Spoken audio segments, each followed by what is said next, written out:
Dizzydreamer ASMR. Good evening, everybody. My name is Dizzydreamer ASMR. Welcome back to my channel. Tonight I'm going to be talking about some fun facts and hidden details in 3 Stephen King movies in celebration of spooky season being upon us. So tonight we'll be talking about The Shining, It, and Pet Sematary. So if we are going to be pedantic, we can say that The Shining isn't really a Stephen King movie, but I'm including it nonetheless as it's going to be like a part 2 to the first Shining video I made about the hidden details and movie theories.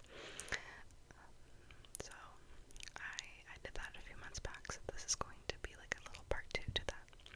So with that being said, cozy up with a nice warm blanket, sit back, relax, and let's get straight into the video.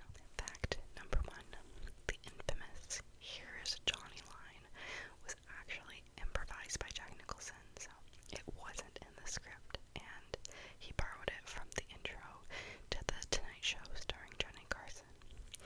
Nicholson says this line as he's axing down the bathroom door where Wendy is trying to hide from him, and apparently Stanley Kubrick almost used a different take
suffer